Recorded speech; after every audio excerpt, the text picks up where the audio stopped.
সংবিধান সংস্কার এতগুলো হয়ের পরে হতে পারে বলেছেন সালাহউদ্দিন আহমদ। তো দর্শক, চলুন দেখে আসি বিস্তারিত। অনেকগুলো হয়ের পরে সংবিধান সংস্কার পরিষদের সদস্য হিসেবে শপথ হতে পারে বলে মন্তব্য করেছেন বিএনপির স্থায়ী কমিটির সদস্য সালাহউদ্দিন আহমেদ। বিএনপির এই নেতা বলেছেন, সংবিধান সংস্কার পরিষদ এটা যদি কনস্টিটিউশনে সংবিধান ধারণ হয়, সেই মর্মে অ্যামেন্ডমেন্ট সংশোধন হয় এবং সেই শপথ পরিচালনার জন্য সংবিধানের তৃতীয় তফসিলে ফর্ম হয়, কে শপথ পাঠ করাবেন সেটা নির্ধারিত হয়। এতগুলো হয়ের পরে তারপরে হতে পারে।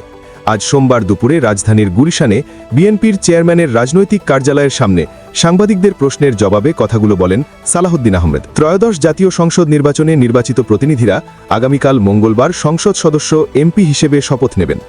একই সঙ্গে তাদের সংবিধান সংস্কার পরিষদের সদস্য হিসেবেও আলাদা শপথ নেওয়ার কথা রয়েছে। নির্বাচিতদের দুটি শপথের বিষয়ে প্রস্তুতিও নিচ্ছে জাতীয় সংসদ সচিবালয়। কিন্তু বিএনপি থেকে নির্বাচিত সংসদ সদস্যরা এই শপথ নেবেন কিনা তা নিয়ে সংশয় আছে, কারণ দলটি মনে করে বিদ্যমান সংবিধানে সংবিধান সংস্কার পরিষদ বলে কিছু নেই। সালাহউদ্দিন আহমদের আগে সাংবাদিকদের সঙ্গে কথা বলেন বিএনপির স্থায়ী কমিটির সদস্য আমির খসরু মাহমুদ চৌধুরী। দেশ পরিচালনায় বিএনপি সরকারের সামনে অনেকগুলো বড় চ্যালেঞ্জ আছে উল্লেখ করে আমির খসরু মাহমুদ চৌধুরী সাংবাদিকদের বলেন, আমরা চাই ঐক্যবদ্ধভাবে দেশটাকে সামনের দিকে এগিয়ে নিতে। বিদ্যমান সংবিধানের তৃতীয় তফসিলে বিভিন্ন পদের শপথের বিষয়ে বলা আছে, সেখানে সংসদ সদস্যদের শপথের কথা আছে। সংবিধান সংস্কার পরিষদের সদস্য হিসেবে শপথের বিষয় নেই। এ বিষয়ে সাংবাদিকদের প্রশ্নের জবাবে সালাহউদ্দিন আহমদ বলেন, নির্বাচন কমিশনের সাংবিধানিক দায়িত্ব হল জাতীয় সংসদ নির্বাচন ও রাষ্ট্রপতি নির্বাচন পরিচালনা করা। আগামীকাল সকাল 10টায় সংসদ সদস্যদের শপথ গ্রহণ অনুষ্ঠিত হবে। সাংবিধানিকভাবে স্পিকার বা ডেপুটি স্পিকার অ্যাভেলেবেল না থাকলে বা অপারগ হলে বা তাদের মনোনীত প্রতিনিধি না থাকলে দ্বিতীয় বিকল্প হচ্ছে প্রধান নির্বাচন কমিশনার সিইসি নির্বাচিত সংসদ সদস্যদের শপথ পড়াবেন। সে হিসেবে আগামীকাল সকাল 10টায় জাতীয় সংসদে নির্বাচিত সদস্যদের শপথ হবে। এটা সিইসির সাংবিধানিক এখতিয়ার আছে। শিক্ষা, স্বাস্থ্য, অর্থনীতি সহ সব ক্ষেত্রে বড় চ্যালেঞ্জ রয়েছে উল্লেখ করে আমির খসরু বলেন, প্রতিষ্ঠানগুলো সব ধ্বংস হয়ে গেছে, এগুলোর বিষয়েও চ্যালেঞ্জ আছে। সুতরাং চ্যালেঞ্জ মোকাবিলা করতে হবে। জনগণ যে আস্থা আমাদের উপর রেখেছে সে আস্থাটা আমাদের মাথায় থাকবে।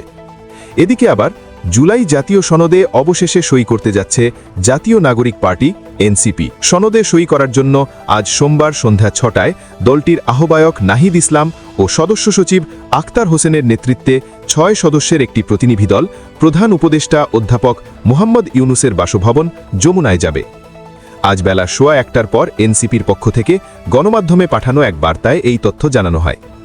গত বৃহস্পতিবার 12 ফেব্রুয়ারি ত্রয়োদশ জাতীয় সংসদ নির্বাচনের পাশাপাশি জুলাই জাতীয় সনদে সংবিধান সম্পর্কিত প্রস্তাবগুলো বাস্তবায়নে গণভোট হয়। গণভোটে হ্যাঁ জয়ী হয়েছে। না এর চেয়ে দ্বিগুণের বেশি ভোট পেয়েছে হ্যাঁ। গণভোটে হ্যাঁ জয়ী হওয়ায় রাষ্ট্রের মৌলিক সংস্কারের প্রস্তাবগুলো বাস্তবায়নের পথ খুলেছে।